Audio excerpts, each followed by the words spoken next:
Well, ladies and gentlemen, how are we today? And welcome to the Circus of Safety videocast, where Andy, Des, and I, Brenton,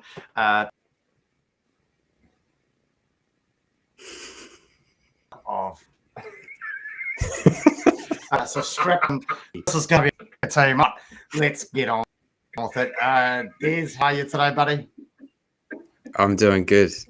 Not as sketchy as your internet connection, evidently. No, I know, and I can't. Listen, again, it's really great. I'm powered by Sign On Site. Thank you again to the lovely team there for the phenomenal piece of equipment. The one thing I seem to be struggling with though is Spark. So Spark, New Zealand's arguably largest fibre internet provider. If you could lift your game, that'd be appreciated. We've got a show to run here. Andy, how are you, mate? Very well. Yep, enjoying life. Been travelling this week. Loving being back home. Nice, mate. Now, I'm not a big believer in ghosts, but there appears to be one hovering behind you there, mate. Do you want to make a wee little introduction? Yeah, this is my safety advisor, Oliver. Nice. He's new at the role. He just came through to report that a friend of his at school had been getting their house water blasted, and he came through to tell me that there was no edge protection when this was happening. So wow, Oliver's 9, and he's learning to do it the right way. Good work, Oliver. Good work. Welcome to the show, mate. You need to get him a headset, and maybe we could get him on the show, and he could contribute to the success of this. Oh, definitely. Awesome. Hey, well, listen, what a week. Well, you two have been sitting back doing nothing, simply saving lives. I've been rubbing shoulders with the international safety community over in Sydney at the 23rd World Health and Safety Congress. It's been phenomenal, absolutely amazing. You can see I even got a bunch of merch. That's it there. I can't even get my head right. So that's the official logo for the 23rd Congress on Workplace Health and Safety, which was great. It's been a massive week, loads of learning. I'm going to leave you with probably my biggest takeaway, and I'm really hoping this comes up on the wheel today. Well, we've got a topic that's similar to it, but the big theme and the big takeaway from me from this week was collaboration. Now, I just want to point it out. If you hadn't worked it out, what we are doing here, oh, wow. I thought we were collaborating because I still haven't received my mug. But anyway, Andy's got to rub it in. This is collaboration. Okay. I'm saying, Brenton, go ahead, mate. I'm trying to run a professional show here, guys. We're supposed to be collaborating and making the world a better place in terms of safety. So anyway, that's what we're doing. My big takeaway from the World Congress was all about collaboration. So look forward to exploring that a bit more over the time. But hey, last week, what a topic, right? What a topic. It was episode 11. It was fantastic. And I just want to read some feedback that we got. One of the comments we didn't manage to get to during the show. So just thought I'd kind of reach out. A big thank you to Fiona Jones, who is currently the Health, Safety and Wellbeing Manager for Transport Services at Waka Kotahi, New Zealand's transport agency. On last fortnight's show, Fiona's comments were, it's an outcome of what you have done, not something you do. In your description of your biking and fire teams, that you could rip each other up and push each other in a way that was because you had, I should have probably read this before I started the show, done what was needed to create a psychologically safe environment. You'd say, so what she's saying is we could rip each other apart and banter it, give each other a bit of banter. I guess arguably what you two are doing here against me, because we'd already built up that psychologically safe environment in order to do that. Also, that's a nice way of putting it. I like that. Yeah. Also, are you sure if those near hypothermic folks were in a sound frame of mind to make a good decision? In that situation, I would be relying on you to make the right decision for me. Probably not the same thing as psychological safety. No, Fiona, probably not. But what I just want to acknowledge is what I took away from those comments is that I was right. So thank you. And that's really all I need to carry on with this show. But hey, listen, before people start taking my advice too literally, as always, I think it's incredibly important that we just protect ourselves. So Des, over to you, mate. Thanks, Brent. And, we talk about winning hearts and minds of people when it comes to health and safety. We do. All Disclaiming. That's yeah. I don't. Yeah. Well, fair enough. You guys haven't come across that? No. So you rarely see disclaiming as a company value or a mission statement. And it's disappointing. And I've recently been converted to a new way of thinking about this. So I'm sure you would have heard of zero harm. Yes. Well, who hasn't, mate? Who hasn't? It's actually it's a topic on the wheel, mate. Well, there you go. So let's get ready for zero liability, the new standard in disclaiming. Love it. So, gentlemen, this is based on the idea that all liability is preventable, and this is a belief, this is a value, this is who we are. So, on that basis, the comments in this show are of a general nature only and should not be acted upon, and listeners should seek expert advice specific to their circumstances. Zero liability is achievable. It is our goal. So let's do it. Wow. I've got to be fair, Des. I don't know what to say. That was awesome. Absolutely awesome. Hearts and minds, Brent. Hearts and minds, mate. Hearts and minds. I'm going to go to work and I'm going to ask the team if we can reevaluate our company values. I should really take that advice. So thank you, Des. Andy, I mean, you've mentioned you've been traveling. Anything that you want to share from the world of training? Any kind of golden nuggets of popcorn we can take away? Well, yeah. Well, there's always stuff to say. Just great week down in the South Island. Awesome. So let's get on. No. I just want to reflect for a moment on. We've been doing this for 6 months now, and during that time, I think that one thing. 12 episodes, mate. 12 episodes. Which is almost 6 months. Yeah. Which is.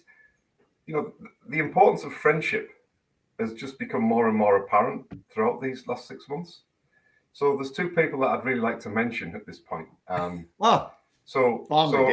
Richard and Nicole in Nelson. I was down there doing some work this week. It was my birthday on Monday, and those two clubbed together and got me a pair of socks and took me out for dinner and got me a cake. And I just thought that's really what friendship is about, isn't it? Knowing when people's birthdays are. And sending them gifts and cards. So I'd just like to thank those two for that fantastic thing that they did for me. Anyway, over to you, Brenton. Wow. Okay. So I don't know what Des's excuse was, mate. I was out rubbing shoulders with the international community of safety, and you're worried about your birthday. I mean, mate, let's get real. There are higher priorities in life than Andy's birthday, mate. I was trying to help save lives globally. Des, what's your excuse for missing Andy's birthday on Monday? Happy birthday, Andy. Thanks, Des. Brendan still hasn't said it. He's just come up with excuses. Right. I am not going to claim that I did something wrong here. This is all on you for not reminding me, Andy. All on you, right? It's not about blame. No. But in this situation, I think there's an exception to the rule. Okay, hey, listen. It's not about Andy here, as much as he tries to make this show all about him. I think it's time, gentlemen, we bring up the spinning wheel of death. Anybody got anything particular that they would like to see land today? Well, I keep saying passion or passionate, but I wouldn't mind. It's a legal document. I would like to talk about that. Cool. Nice. Andy, anything from you, mate? Yeah, I'd like to listen to Des talk about it's a legal document. Well, and sticking with my theme for the week, and a wee little incident that I had this week. So the theme of the conference, like I mentioned to you, for me this week was collaboration. And I had a wee little incident, one would argue, with a supposedly another professional during the week. And I want to talk about professional courtesy in the industry. So fingers crossed. I mean, so far, let's be fair, it's generally landed on something that I've wanted to talk about. So here we go again. Are we ready, team? We're ready. Here we go. Good.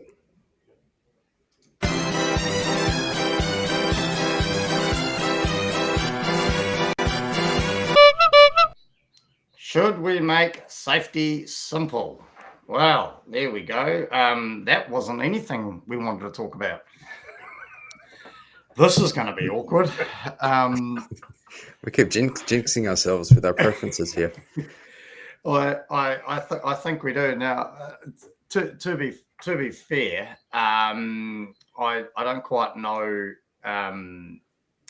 Should we just wrap the show up? I mean, this wasn't anything we wanted to talk about. I can kick right? this one off with a question to each of you.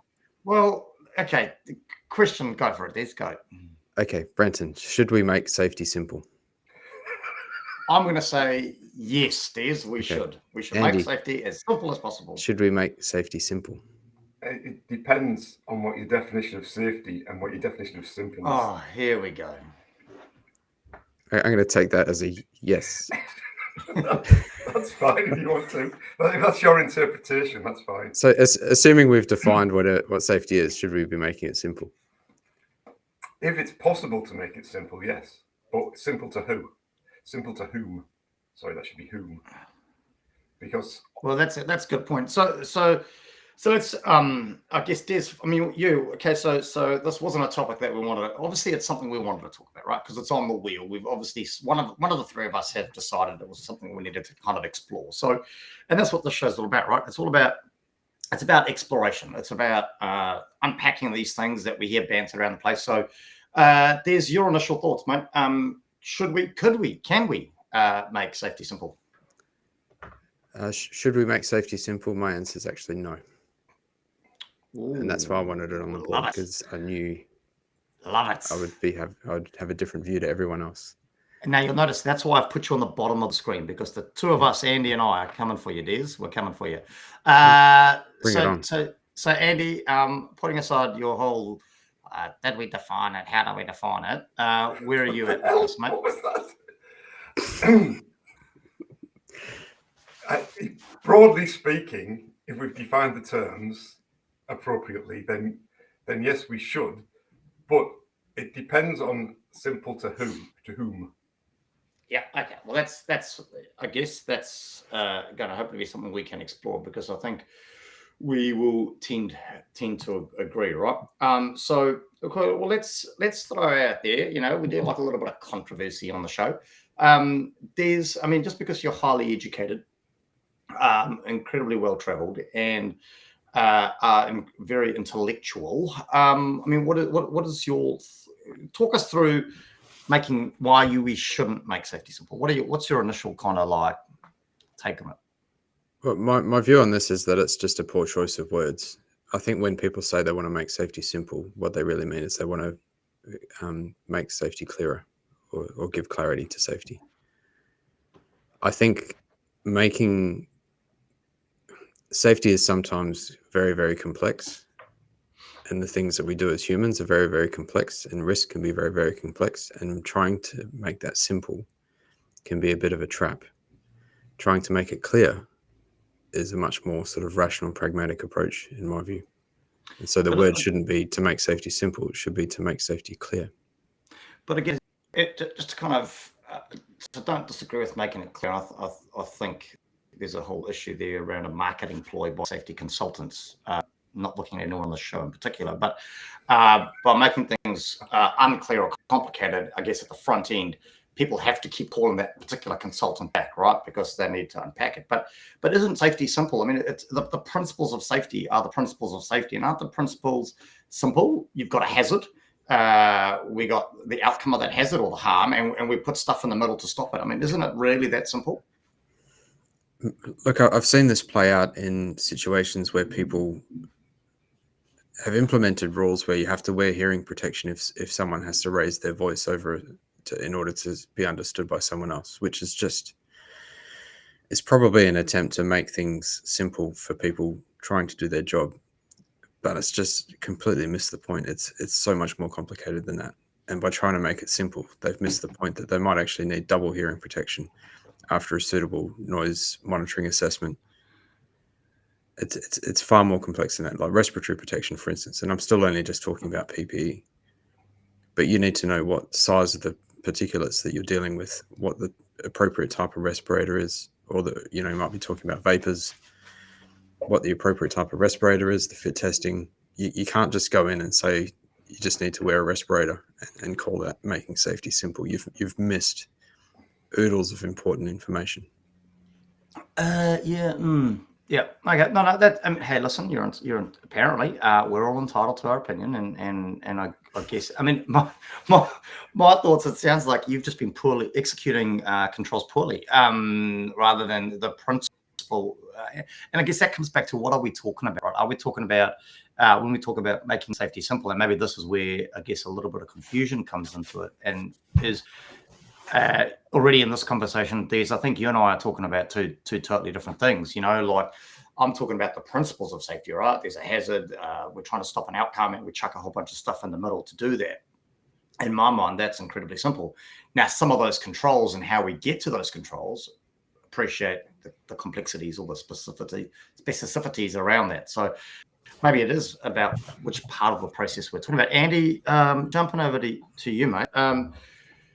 What you ran in a roundabout sort of way agreed with me and said that Des is wrong and safety should be simple. I mean, what's your thoughts on it? What's your takeaway? I mean, you're stood in front of arguably thousands of people every year, heaven forbid, and God save them, educating them on the principles of safety. I mean, let's hear it from an educated professional here. What are your thoughts?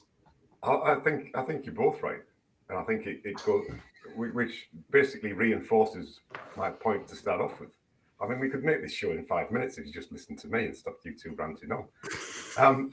So you're right. I think the concept is really simple. The concept of safety is simple. In my experience, most people haven't been exposed to that simple concept about the hazard and the harm, and they get confused with words like risk.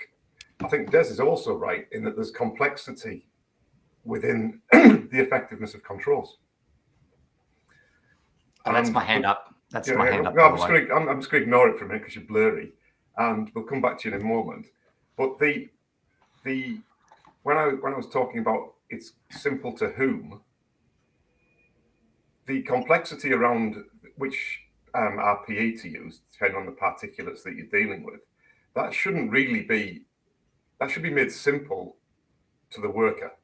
The complexity sits with the organisation. And I think I think it does. So I think the organisation should do the assessment, what particulates are available, what mask should be worn, what PP is worn. They should provide it. And fundamentally to the workers, they just need to wear it and look after it. And that's simple. But expecting your workers to do more than that is where complexity and safety don't work together, I think.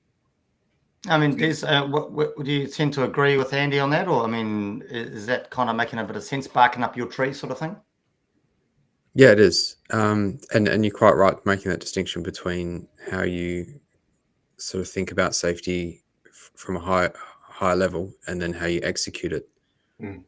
They're potentially two different things. And the complexity of controls is really what I was talking about. But I've seen people take that attempt to make safety simple by coming up with things like if you have to yell to someone adjacent to you to be understood, then you need a certain type of hearing protection. Well, that's not making safety simple. That's just getting it wrong. So it could almost be the case that that's not actually doing safety, though, isn't it? Because you're not actually protecting the worker. Yeah. And some good points there. And I know, Andy, you and I have spoken about this in particular with the old hazard matrix, a hazard register, hazard and risk register, whatever you want to call it, right? So often we tend to end up, and maybe this is what you're saying, Des, is this maybe not so much we shouldn't make safety simple, and depending on who we're targeting, but it's about understanding how to communicate safety effectively to the right audience, right? So how often, and it was interesting, I was in a building, we're doing some work in this building, and I was stood at the bottom of the tradesman's lift, because I will lower my standards, and I will get in the tradies lift from time to time, and I was stood out the front of this tradies lift, and I looked up, and lo and behold, there we go. In front of me was this hazard and risk register for the building. I was like, wow, these guys take safety seriously, right? And then I fell asleep after the first line. My lift turned up, I put it back in, and I got in. And often with the hazard and risk register, I guess there's this thought that we need to push the entire register onto individuals, as opposed to simplifying and pushing out the information that those individuals need to know, right? So it's sounding to me, maybe we're thinking it's more about an application of safety, that we're going from one extreme to the next, if that makes any sense. Is that kind of what we're thinking, maybe? Yeah, absolutely. But again, you can't. In my mind, you can't get away from. We need that clear definition of what safety actually is, because is having a hazard register or a risk register with 1,000 entries, is that doing safety? But no, and this is what you and I have spoken about, right? Having that hazard and risk register with 1,000 line items. It's about understanding who the audience that you're trying to reach is with that information. And the conversation we've taken away from that is that hazard and risk register with 1,000 line items is a tool for the health and safety professional, right? A tool for the safety professional to really understand whether we've identified everything we need to identify, putting in place to bring it all together. How we distill and how we push that information out to the worker is one thing, and what they'll get is one vision, versus, say, our board of directors or our officers, what they get would be another version of it. Should either of those two parties see the entire register? Well, maybe if they're boring as batshit and they're like us and they want to see it, yep. But the question, I guess, and that's where maybe I'm coming from, that safety should be simple. We shouldn't be giving a worker 1,000 line item hazard and risk register and saying, learn this. To understand what the hazards are, what they're going to do to you, and what we want you to do to manage them. That's not where I'm going there. So that's I mean, that's why I believe it's maybe more about the delivery of the message needs to be adjusted, as opposed to, although I do still believe the principles are simple: hazard, harm, things in the middle. But yeah, any further thoughts, Des, before we move on, mate? Yeah, I think I agree. I think the role of a health and safety person, especially sort of within an organization, is to take that complexity and turn it into workable solutions, sort of on an operational day by day basis. So in that sense, yeah, you are making safety simple, but I just have a problem with that terminology. It can be a bit of a trap, thinking that your controls are simple and every aspect of it's simple. It's not. Yeah, but I guess, and we've spoken about this a couple of times. I know one of our very first topics was on safety differently, or the new view, and I guess it came back. Fundamentally, it came down to the way it was being described, right? Say the new view. Really, is it really something new? And I think we discussed that actually at the heart of it. The principles of all that this new stuff actually isn't new. It's a different way of maybe looking at how we maybe have rolled safety out previously, but it's nothing. What's been rolled out it's not world changing. It's been done before in other areas and other manufacturers, and we're just finally woken up in the safety space maybe and pulled across. So I guess, and that's the issue that we're facing, isn't it? There's all these terms out there that are quite often misunderstood. And possibly that's what's causing that confusion. So jumping up to Andy again then. So obviously appreciate that we agree that there's sort of you and I are definitely on the same page, and I think it looks like we're swinging Des around. But in terms of keeping safety simple in Safetyville, Andy, do you feel there's a place, and if there is a place for keeping safety simple in Safetyville, whereabouts do you think that might sit? I think the key element of safety is engagement. You've got to have people have got to be engaged in it, and to be engaged in something, you really need to understand it. And I think there's a huge lack of understanding out there amongst workers and pretty much everyone in organisations about what safety actually is and what it isn't. And one of the exercises I often do is get people to the start of a session to draw a picture of safety, and we end up with all sorts of weird and wonderful stuff, which is great, but it's all different. And people need to have a really simple understanding, a real clear mental model of what safety is. Because once you've got a mental model of something, you can hang everything else on it, and everything else can start to make sense. At the moment, in most people's brains, safety is this really disparate collection of of things that don't necessarily connect clearly to each other. And a lot of this comes from, in New Zealand in particular, I think a lot of this comes from ACCWSMP audit tool, where people built health and safety management systems following the 12 critical elements. Probably got that number wrong, someone correct me. But you write your policy, then you do your engagement, then you do your risk management, then you do your injury management, then you do your accident investigation. And all of these things were actually taught and thought of as being separate, independent things. When the reality is they're all linked. And we just don't have, most people just don't have the model or the mental model to understand how they are linked.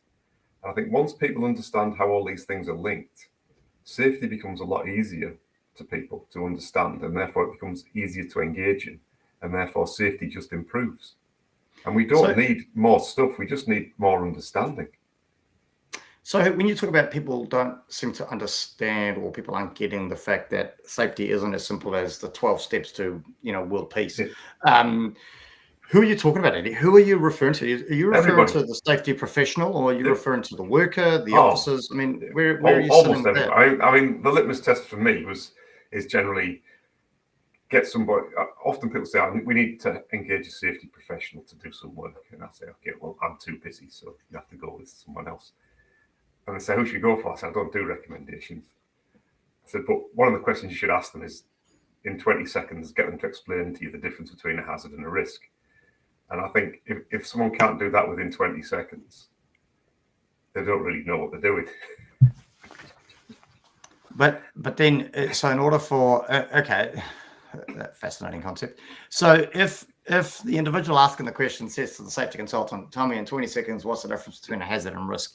That safety consultant, if they're worth their salt, and one may argue I can baffle people with bullshit, throws out a whole bunch of stuff. If that person asking the question doesn't understand the difference between a hazard and risk, how do they know whether I've baffled them or haven't baffled them? Because I would then say to them, what they tell you, does it make sense to you? If it makes sense to you, you've probably got it right.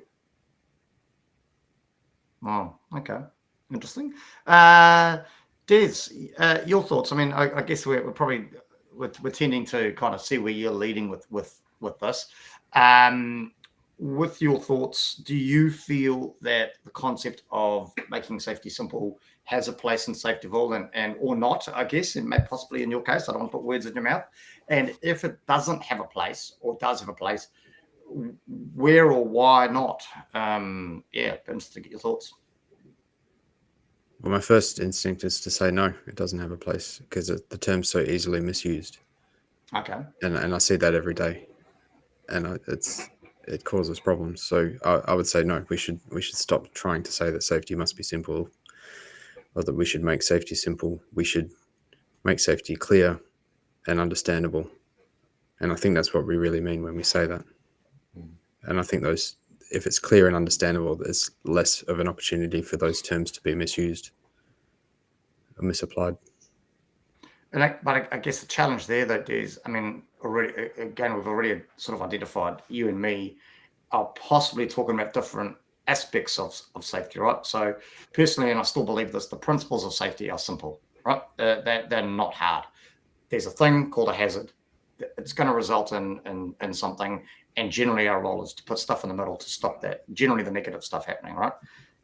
The principle is the principle, which is the principle no matter where you go, no matter how you apply it, it's that. And that's, I guess, what I'm referring to as simple. Whereas I don't think that's I don't know whether you even agree with that. So that's a whole nother conversation. Well, I guess we've got a bit of time to fill.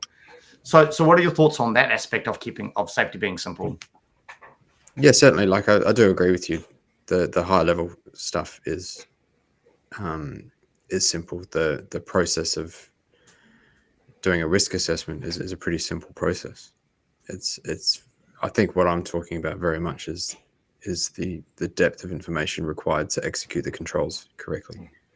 Yeah, that's so it's potentially more about understanding your audience and how that information is distilled to that audience, right? Yeah. Oh, cool. I mean, me personally, again, I hate to say this, we've ended up coming around in full bloody circle again, but this is why collaboration. See, I've worked that word into it. collaboration is key, right? Because we have these conversations, we have these discussions, and we get to understand the other individual's perspective on it, right? And I think, well, you and I, Des, we agree, but we disagree, but we agree, right? And it's about understanding the context with which we're talking about it.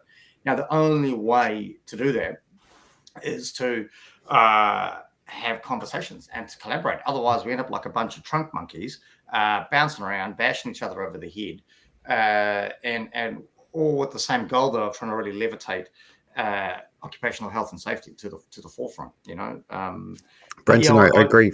I agree wholeheartedly. It's with each opinion, there's a new nuance, there's a new take. It's complicated. It's not simple. You're right. What's complicated? I'm blown away. I don't know whether That's vicious, man. That's vicious. Wow. I don't know whether I should be insulted or yeah. I would be. Oh, ouch. You would in one. It's like, and this is why I'm stunned. This is why we're not friends, right? This is why we don't reach out to each other for birthdays and the like, because you elevated me, you lifted me up.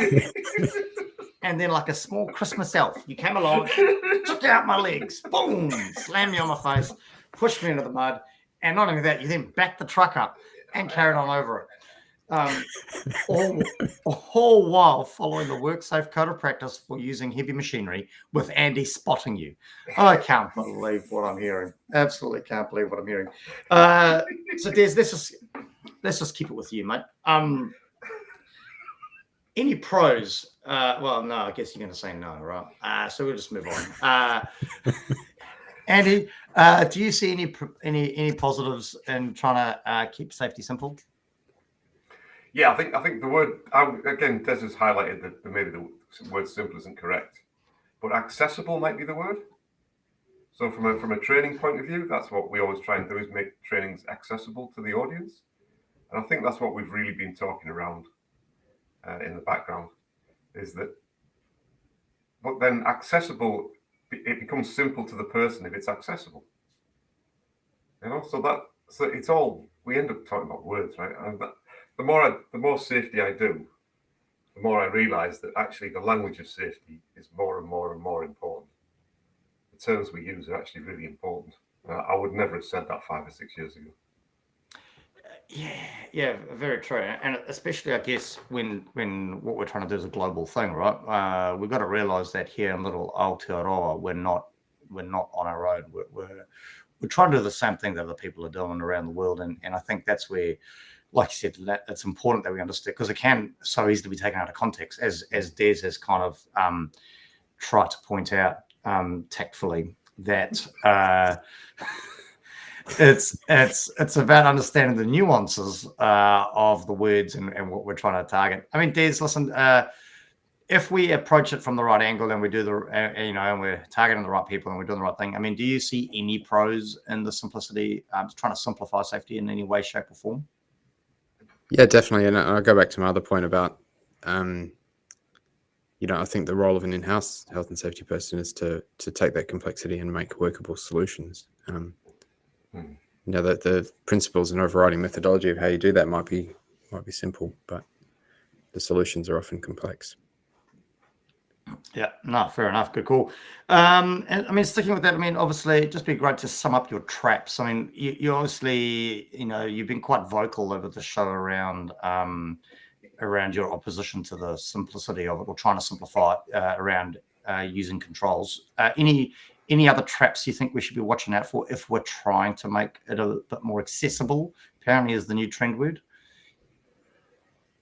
Well, probably just the use of it as a trend word. It's a bit of rhetoric that doesn't really carry much meaning unless the person behind it is actually going to execute on what they say.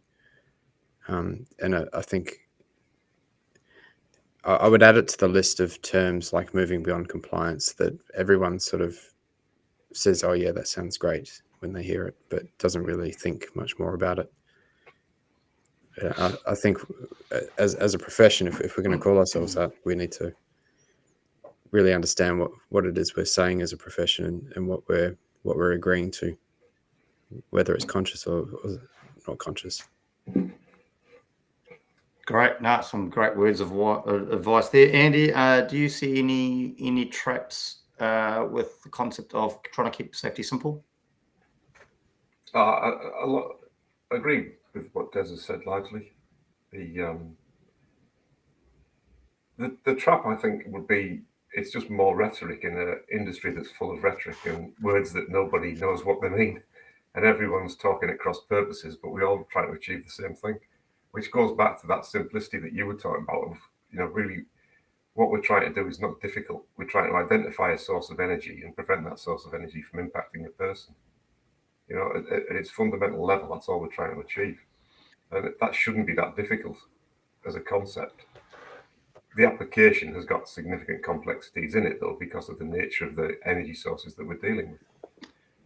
Yeah, no, good point. And I guess I'm just kind of talking about buzzwords, right? And this is the irony. There's another buzzword out there, safety clutter, right? And trying to reduce safety clutter. So the irony now that it's coming to mind for me is by trying to, and this goes back to Des's point, are we actually, as a profession, creating our own clutter by trying to create all these buzzwords, inevitably trying to make safety more accessible to people? So, and I guess that goes back to your point, right, Andy? It's really important we actually understand the words that we're choosing to use to describe what we're doing. If we keep creating all these new buzzwords and these new buzz terminologies, are we actually inadvertently setting ourselves up to fail, right? Which is pretty cool. I would absolutely 100% agree with that. So just as we sort of come towards the end of the show there, Andy, I mean, just to wrap up your thoughts on this topic, should we make safety simple? Your last wrap up thoughts? Initially, yes. Now, probably, but we need to change the word. Wow, cool. Okay, Des, you mate, what's your takeaways? Your wrap up for the show? Well, I take away that probably what I'm talking about is the execution of control. So maybe next time I challenge this statement, it needs to be specific to that context. That's my takeaway. Cool. Would that mean like we define it up front, maybe? Just put it out there. And just generally to learn when people's birthdays are. Des, I feel like we're gonna have to kind of break out into song any minute now to sing Andy happy birthday, just to make him feel better about himself. I feel fine. The guilt's not with me. We know he's quite precious about things. Yeah, I guess, listening to you guys and having this conversation, I think I tend to agree. My takeaway would be the high level principles of safety remain simple. There's a hazard. We're trying to stop harm, and we do that by or negative outcomes, and we do that by trying to chuck a bunch of stuff in the middle, right? I tend to agree. It's really important, though, that maybe that's a backhand secret handshake type concept that we have, and by running around trying to promote it as keeping safety simple to the end user is potentially not where it needs to be. And we need to just be mindful. I think that's probably my thoughts. We need to be mindful on how we describe this simplifying safety, right? Because the way we describe it results in what we do to try and do that, and therefore we potentially end up with problems. So there we go. Wrap up. Next couple of weeks, Des, anything exciting for you, mate? Not really, just business as usual, but I do have a few end of show wrap up items to bring to everyone's attention. So our milestone of 100,000 words spoken by Brenton in a single show has not been met this week, which is a bit disappointing. Yes. But we do have a new word. Been working really hard on that. Been working really hard, Des. We do have a new word to add to the English lexicon, and it is specificities. Specificities. That's a real word, man. That's good. So are you now saying I'm making up words? Is that what we're saying? You're enriching the English language. Oh. Awesome. And also, Andy, last week you wanted some numbers associated with behavioural-based liability. Yes. Behavioural-based disclaiming. So I've, based on the data from that one show, I've calculated a total liability frequency rate over 200,000 hours, which is a 12-month rolling average. And that is 14.72136. Yeah, I'm happy with that. And as of this point in this show, that's actually gone up to 15.2378. Averaged over 12 months. So yeah. That's quite a show then. I'm wondering if the we trend need is a not good. training. Wonder whether we need a training activity, Des, by yourself to help us really make sure we get maximum value out of those. I'm now crying. Sorry. Get those maximum numbers. Get the best understanding out of those numbers. So maybe we can do a show purely on Maybe like a traffic light dashboard or something like that. We could with the graphs. do that. Can you work on that for the next show? Yeah, draw something up. Andy, anything exciting for you, mate, over the next couple of weeks? Yeah. Block out of a diploma Monday, Tuesday in Auckland, and then following week down to Central North Island doing some work with some forestry companies. Nice. Good stuff. No, sounds exciting. Talking about Nick, I personally am going to just be coming back down to earth after the levitating heights of being out on the. Get that written down, Des. Gravitating. So that's more about my definitions, right? Gravitating should be going down, right? But levitating is going up. So coming back down to the substandard heights of BAU, no more international connections, rubbing shoulders with the who's who of the safety world, and I'm going to have to actually get some work done. So, but talking about Nick's show, Nick's show's last show, but don't panic, nothing to panic about. Last show for the year, we will be wrapping up the season 1 of the Circus of Safety in the next episode. So that'll be episode 13. Lucky for some, they say. No, unlucky. I don't know. Anyway, next fortnight, it'll be the last show for the year where we wrap up. I don't know, boys. We've got a planning session, I think, in between that, don't we? Maybe we'll wrap up the show with something a little bit different and do something special for Christmas, as we all head off on holidays and have a bit of a break from each other, to be fair. So it should be good. Hey, listen, just kind of also, again, a big reason, although I think we're all questioning ourselves today, maybe everyone's hungover and we don't seem to be having anybody contributing to the show. So we've actually had to carry the show ourselves the entire 45 minutes. And I think we've done a great job, team. But just if it wasn't for our followers, I guess it wouldn't be encouraging us to carry on, and we would have given up after one episode. But a big shout out to, I really hope I'm getting these names right. Anahira Graham, who is a health, safety and wellbeing advisor for the Arvida Group Limited. So a big shout out to Anahira. Thanks for tuning in on a semi-regular basis and being a part of this little thing we call the Circus of Safety. So the other thing that's going to be coming up this week, in the next couple of fortnights, we will be putting together a job description for our intern opportunity in the new year. So if you want to be part of the craziness and you want to be part of the Circus of Safety, please keep a lookout on our LinkedIn page for that. So it should be a lot of fun. And Andy, anything? Oh, Des is wagging his finger at me. That's it. That was 100,000 words. You dragged that out long enough. You did it. Congratulations. Well, I thought I was getting told off there with the wagging finger. Andy, is there anything you want to talk about our get-together, our planning session, mate, that's coming up? Yeah, so I was just thinking maybe after the planning session, maybe we just put it out there that if anyone wants to come and join us for a Christmas beverage, that they're more than welcome to, and we can put some details up on the LinkedIn page. It'll be somewhere in the South Auckland area. But I think that would be quite nice to give people the opportunity to come and see us. There might be some merch on offer.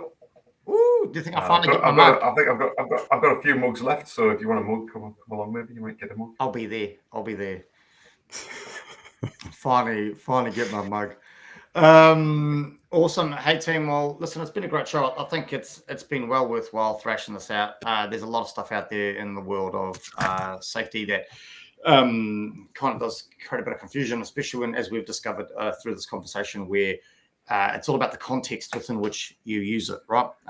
And how that goes. And if we get that wrong, a simple thing can actually create a whole bunch of complexities that we maybe inadvertently thought about. So listen, until the next time, a big thank you to everyone that tuned in. Hopefully people tuned in today, and look forward to seeing you in a fortnight, and we'll catch you all later. See ya. So yeah.